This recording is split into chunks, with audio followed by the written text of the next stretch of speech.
Good afternoon, Dr. Gary here. Dr. Gary on the road. We sell dental practices nationwide. And today's topic is 2 questions a seller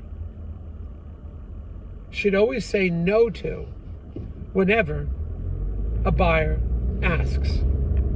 We're going to get into that. Anyway, so moving along.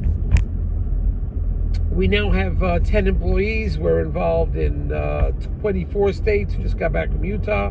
The information you're hearing is only for entertainment purposes only. And you should always speak to your professional attorneys and accountants for that information. We're available to you 363 days a year. We take off Christmas and Easter. And we're now answering the phone every day from 7:30 a.m. East Coast time to 9:30 p.m. East Coast time. So we are there for you. Just call us. Our phone number is 201-663-0935. 201-663-0935. Please call us. We'll be happy to chat with you. So today's topic, as we discussed, are these 2 questions a seller of a dental office should always say no to if the buyer asks. Constantly just say no. All right? And what those questions are the following. If a buyer says, will you finance the sale of a dental practice? Under 99% of the time, the answer should be no. You as a seller should not be financing any of the dental. And the reason why is because banks are financing at 100% for the dental office, 80% for the dental building. All right, and sometimes they do higher percentage for the building itself because they can manipulate the numbers a little bit between the practice and the sale of the building. So, but most of the time, always say no. The banks are there for you. You don't want to hold anybody's paper. Now, the only time exception to that, maybe when the buyer is buying the building and the practice and the buyer doesn't have the 20% down payment that he needs for the building. Maybe under those circumstances, maybe he has 15% or 10%. Maybe the seller would take back a second mortgage, a partial second mortgage, very small, on the building itself. And pretty much even now, you should not do it. We don't find it works out.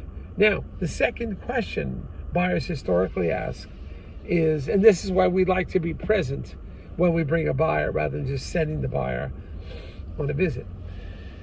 When the buyer asks, can I work here before we sell the practice, before I buy the practice? Historically speaking, once again, you as a seller, the answer should be respectfully no. The reason why is you're trying to sell your practice. And we don't know if he's going to or she is going to buy it anyway. You're going to have them working in your practice when we're bringing prospective buyers in, and they ask, who's that? And, oh, he's just testing out the waters? No. And also, not only that, what if your buyer doesn't get along with the staff? The buyer turns out to be a prospective seller. The buyer, prospective one, that it will buy it. Well, he's interacting with your staff. What if he starts dating a staff member, hygienist or assistant, and they don't get along? And one of them winds up quitting? No. You don't want him disrupting it. And you also don't need a partner. All right? I'm not a firm believer in dental partners at all. And I don't think you need one. So it's something I believe you should stay away from. But more so, you don't want to work at the practice before you buy it. Now, what you can, as far as a seller, you don't want that to happen. As far as a buyer, yeah, it's great. But no, as a seller, you don't want that. But what you can do as a seller to give the buyer a little bit feeling of comfort, what you can do is tell the buyer, look, you could do one half day of observation to see how our place runs. And that's not too bad. It's just mirroring over your shoulder.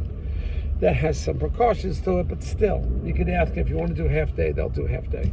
And that's about it. No more than half day once.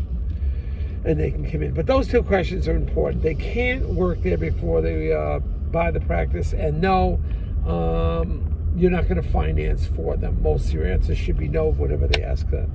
All right? So remember those 2 things. It's important. All right, so here we are, freezing in New Jersey. God, it's so freaking cold. It's 24 degrees. I'm getting out of here. Next year, I think I'll be broadcasting from, what is that? I like Boca Raton. I like Key West. I just came back from both of those. But hopefully I'll be broadcasting from them on a fishing boat or something. But it's so cold here. Anyway, remember, if you're selling to a DSO, we can help you pick and choose one of the best ones. They will pay our commission, and often, based on certain circumstances, we might be able to get your all legal fees reimbursed upon closing. And we've done this before, so give us a call. Great talking to you. Off we go to the Arctic tundra cold as we go to the 24 degrees here in Jersey. All right, bye.